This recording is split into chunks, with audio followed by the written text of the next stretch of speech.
नमस्ते friends, hope आप सब अच्छे होंगे। तिवारी जी अकादमी फॉर ऑल कंपटीशन एग्ज़ाम में आपका हार्दिक स्वागत है। जैसा कि आप जानते हैं कि हम लोग मॉडर्न हिस्ट्री का वीडियो कुछ समयांतराल पर अपलोड किया जा रहा है। इसी की कड़ी में आज हम फिर आप लोगों के समक्ष एक नया वीडियो लेकर प्रस्तुत हुआ हूँ, जिसका टॉपिक्स मैं यहाँ दोस्तों लिख दिया हूँ। कंपनी के अधीन गवर्नर जनरल। फ्रेंड्स, इस चैप्टर से और इस टॉपिक से मोस्टली एवरी एग्ज़ाम में क्वेश्चंस 2, 3 या 4 क्वेश्चन बन ही जाते हैं। सो आइए हम लोग इसी कड़ी में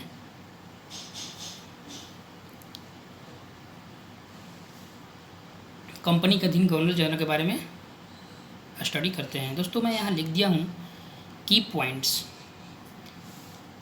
डैट मीन्स जो भी इम्पोर्टेंट्स है उसी को आपको बताया जाएगा, जो रेलिवेंट है एग्जामिनेशन के दृष्टि से उसको ही बताया जाएगा। और दोस्तों, मेरा ये मॉडर्न हिस्ट्री का वीडियो 4 है। यदि हमारा आप पीछे वाला वीडियो नहीं देखे होंगे तो आप हमारे चैनल पर जाइए, और हमारा चैनल पर मॉडर्न हिस्ट्री का 3 वीडियो ऑलरेडी अपलोड किया जा रहा है। दोस्तों, उसको देखने के बाद इसको देखिएगा तो बहुत ही अच्छा लगेगा ये।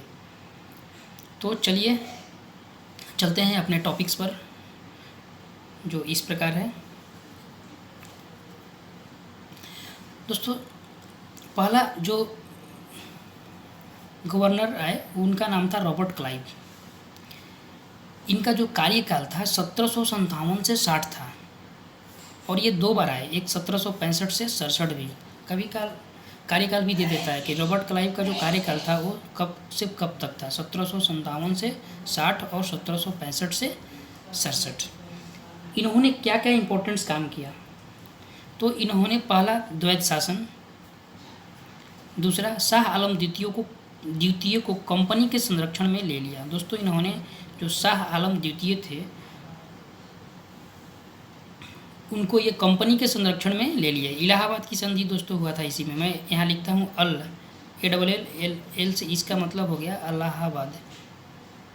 इलाहाबाद। दोस्तों, इलाहाबाद अभी इसको जिसको प्रयागराज बोला जाता है, अभी इसका नाम बदल गया है, यूपी गवर्नमेंट बदल दिया है। ये इलाहाबाद की संधि जो 1765 में हुआ, उसी के तहत शाह आलम द्वितीय को कंपनी के संरक्षण में ले लिया गया। दोस्तों, ये इनका तीसरा जो काम था वो बंगाल के समस्त क्षेत्र के लिए 2 उपदीवान अपॉइंट किए। कितना उपदीवान अपॉइंट किए? तो 2, बंगाल के समस्त क्षेत्र के लिए।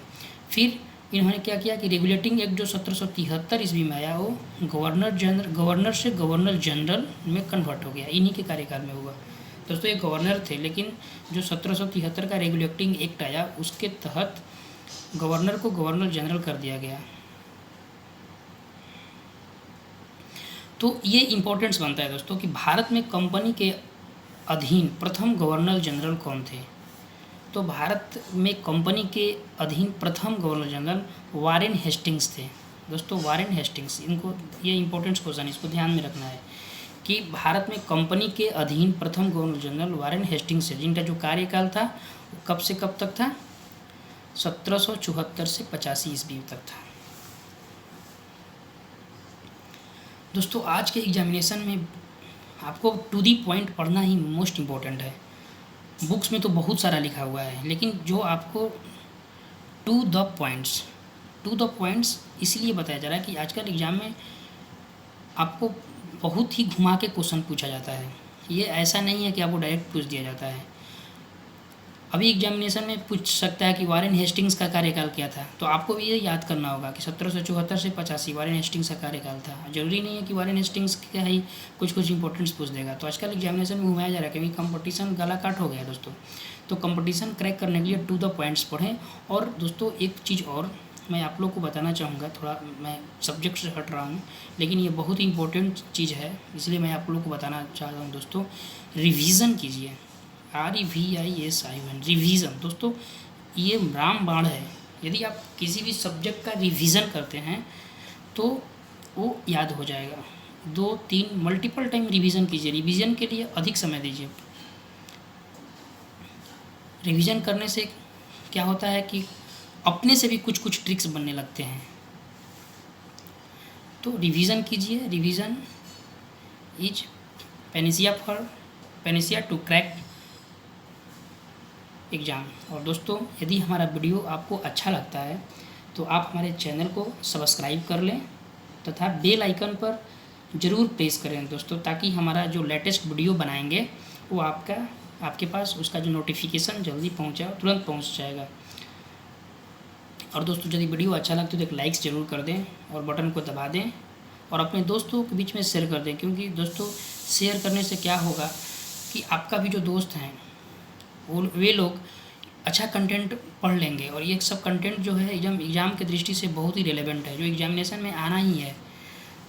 तो इतना सपोर्ट कीजिए दोस्तों, आप लोगों से मैं इतना आशा रखता हूँ। तो रॉबर्ट क्लाइव के बारे में इतना ही इम्पोर्टेंस था। अब हम लोग आएंगे वारेन हेस्टिंग्स पर। दोस्तों, वारेन हेस्टिंग्स का जो कार्यकाल था मैं यहाँ बता चुका हूँ कि जो 1774 से 85 था। इन्होंने क्या क्या किया। कोषागार को इन्होंने ट्रांसफ़र किया। इन्होंने फौजदारी और दीवानी अदालतों की स्थापना की है। प्रथम मदरसा, दोस्तों प्रथम मदरसा 1781 ईस्वी में इन्होंने स्टार्ट किए। बनारस में संस्कृत स्कूल का इन्हीं के कार्यकाल में खोला गया। किसके द्वारा खोला गया दोस्तों? तो जोनाथन डंकन द्वारा। बनारस में जो संस्कृत स्कूल का स्थापना किया गया वो जोनाथन डंकन द्वारा किया गया। विल्किंस चार्ल्स, दोस्तों ये मोस्ट इम्पोर्टेंट नाम है, इसको ध्यान में रखना है। विलियम विल्किंस चार्ल्स को हेस्टिंग्स ने आश्रय प्रदान किया।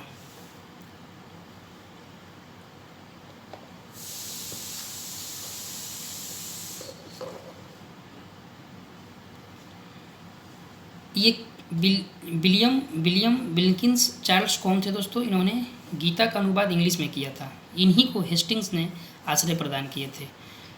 1784 ईस्वी में, दोस्तों ये इम्पोर्टेंस है, 1784 ईस्वी में इन्होंने the Asiatic Society of Bengal की स्थापना की है। एग्जामिनेशन में पूछता है कि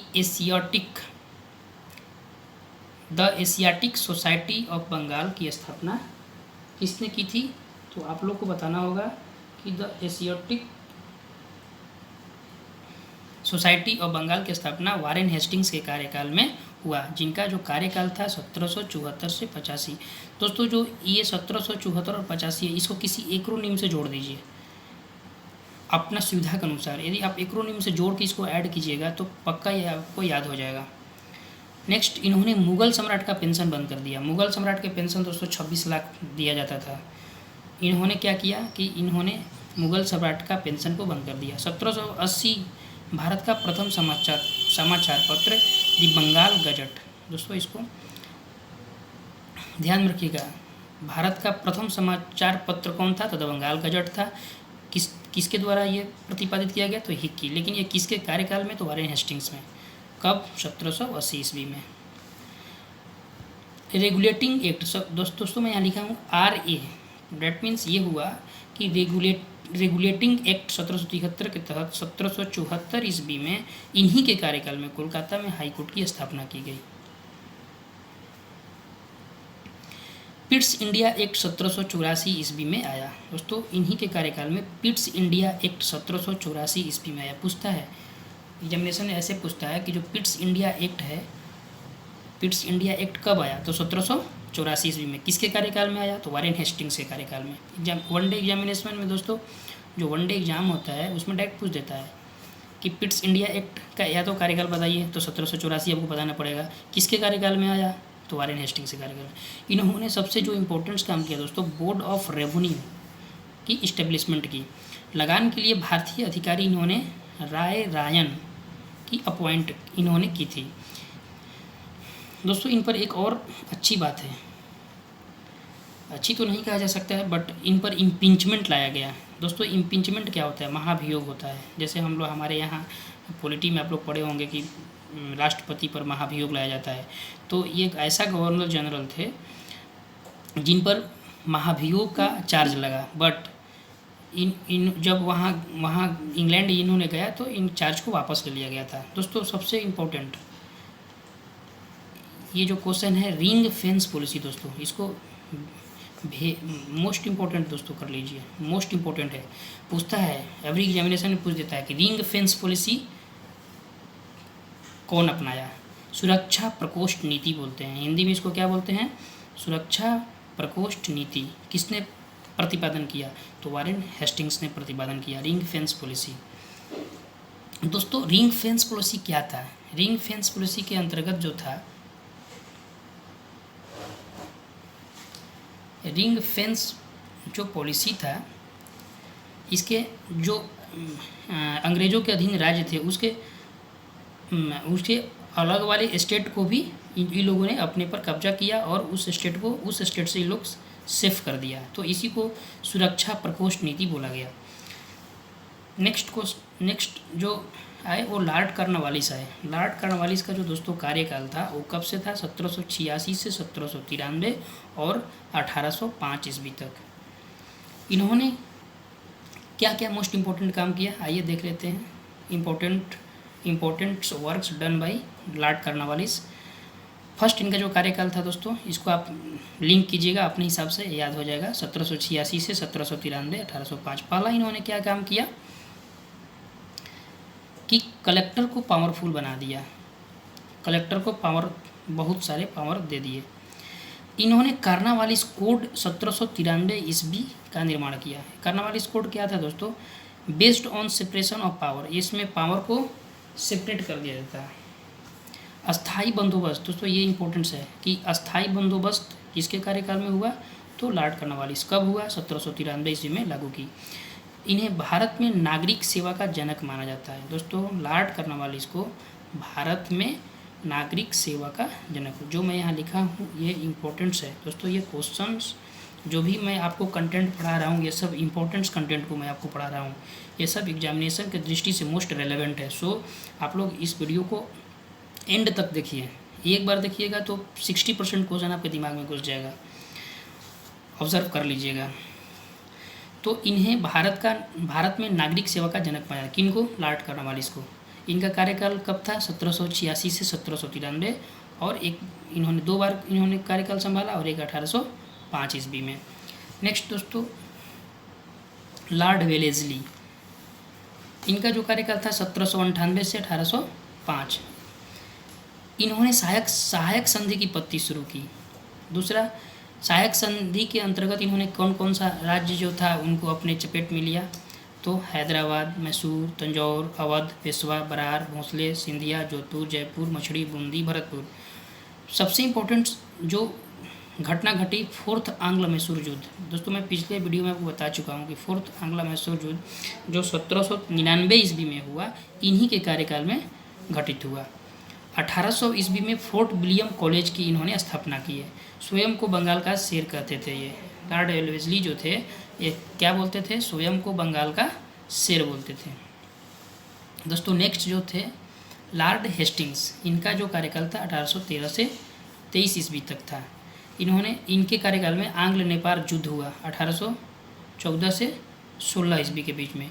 और 1816 ईस्वी में दोस्तों एक संगौली की संधि हुआ, जो मैं यहाँ लिख दिया हूँ, सुगौली संगौली जो भी बोलते हैं। अभी जो नेपाल काला पानी को लेकर विवाद किया था, तो इसी संधि के तहत बोला गया कि जो 1816 की संधि था उसमें स्पष्ट लिखा गया है कि जो काला पानी लिपुलेख जो मानादारा है ये हमारे इंडियन टेरिटरी के अंतर्गत आता है। तो फिर नेपाल कैसे इसको करेगा? नेपाल इस रूल को वायलेट कर रहा है। तो यही सुगौली की संधि और संगौली की संधि हुआ था जब आंग्ल नेपाल वार हुआ था 1814-16 में। तो जो लिपुलेख और काला पानी का जो डिस्प्यूट हुआ है इंडिया और नेपाल के बीच में, तो उसको इंडिया गवर्नमेंट ने इसी को बताया कि सुगौली की संधि के तहत वो हम लोग के कार्य क्षेत्र में है, तो आप लोग क्यों ऐसे बोल रहे हैं। इन्होंने दोस्तों पिंडारियों का दमन किया। क्वेश्चन पूछता है कि किस गवर्नर जनरल के कार्यकाल में पिंडारियों का दमन हुआ, तो आपको बताना होगा लॉर्ड हेस्टिंग्स। लॉर्ड हेस्टिंग्स के कार्यकाल में पिंडारियों का दमन हुआ। जो पिंडारियों में 3 नेता जो थे कौन कौन थे? वासिल, मुहम्मद, चीतू और करीम खां। मराठों के शक्ति को अंतिम रूप से इन्होंने नष्ट कर दिया। लॉर्ड हेस्टिंग्स जो थे मराठों के शक्ति को अंतिम रूप से नष्ट कर, प्रेस पर लगे प्रतिबंध को इन्होंने समाप्त कर दिया। जो भी पत्रकारिता था इस पर वे लोग प्रतिबंध लगा देता था ताकि ये सब जो है वे लोगों तक जो भी इनके द्वारा गलत काम होता था या कोई जो भी सरकार अपना अनुसार काम करती थी, ये लोग पब्लिक के पास नहीं जाने देना चाहता था। इसलिए उन्होंने प्रेस पर प्रतिबंध जो लगा था, इनके जो पूर्व गवर्नर लगाए थे, उन्होंने इन लॉर्ड हेस्टिंग्स ने किया कि इन प्रतिबंध को हटा दिया।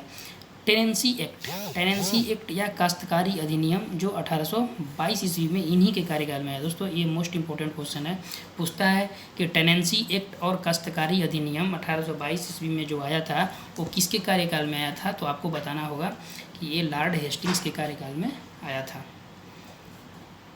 लॉर्ड एम हस्ट, दोस्तों इनका जो कार्यकाल था 1823 से 88 था। इनके कार्यकाल में प्रथम काम क्या हुआ कि प्रथम आंग्ला बर्मा युद्ध हुआ, यानडूब की संधि हुई बर्मा और अंग्रेज के बीच में। कभी कभी पूछता है क्वेश्चन कि यानडूब की संधि किसके किसके बीच में हुई, तो बर्मा प्लस अंग्रेज के बीच में। 1824 ईस्वी के बैरकपुर में सैन्य विद्रोह हुआ। लॉर्ड एम हस्ट के कार्यकाल में ही 1824 के बैरकपुर में सैन्य विद्रोह हुआ। नेक्स्ट देखते हैं दोस्तों Lord William Bentinck. Lord William Bentinck के बारे में, इनका जो कार्यकाल था 1828 से 35 था। 1835 ईस्वी में चार्टर एक्ट द्वारा बंगाल के गवर्नर जनरल को अब भारत का गवर्नर जनरल बना दिया गया। अतः यह भारत का प्रथम गवर्नर जनरल हुए, लॉर्ड विलियम बेंटिंक हुए। 1829 ईस्वी में सती प्रथा को इन्होंने समाप्त कर दिया। ये इंपॉर्टेंट कंटेंट है दोस्तों, इसको ध्यान दीजिएगा कि 1833 ईस्वी में चार्टर एक्ट द्वारा बंगाल के जो गवर्नर जनरल थे अब वो भारत का गवर्नर जनरल अपॉइंट हो गए। अतः यह भारत का प्रथम governor general Lord William Bentinck हुए। 1829 ईस्वी में इन्होंने सती प्रथा को समाप्त कर दिया। 1830 ईस्वी में ठगी प्रथा को इन्होंने समाप्त किया। मैकाले की अनुशंसा पर अंग्रेजी को शिक्षा का माध्यम इन्होंने बनाया। किसके कार्यकाल में, तो लॉर्ड विलियम बेंटिंक के कार्यकाल में मैकाले की अनुशंसा पर अंग्रेजी को शिक्षा का माध्यम बनाया गया। इंडियंस को रिस्पॉन्सिबिलिटी पोस्ट पर अपॉइंट इन्होंने किया और उस एक पद क्रिएट किए थे, उस पद का नाम क्या दिया, सदर अमीन। शिशु बालिका को हत्या पर प्रतिबंध लगा दिया। इन्होंने क्या किया कि शिशु बालिका की हत्या पर इन्होंने प्रतिबंध लगा दिया। तो इस प्रकार दोस्तों ये लॉर्ड विलियम बेंटिंक का कार्यकाल हुआ। और होप आपको ये वीडियो अच्छा लगा होगा। यदि अच्छा लगा तो आप ज़रूर एक लाइक्स दीजिए दोस्तों, क्योंकि लाइक्स से हमारा भी सपोर्ट लगता है कि नहीं हम भी अच्छा कंटेंट आप लोगों के सामने रख रहे हैं।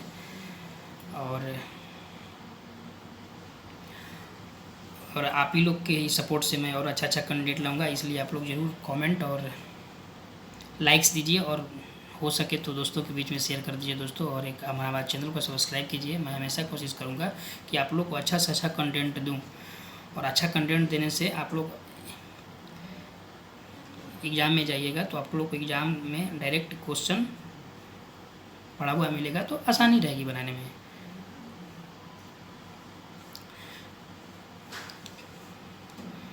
तो ये कंटेंट, और मैं आशा करता हूँ कि नेक्स्ट वीडियो आप लोग के सामने जल्दी ही लाऊंगा।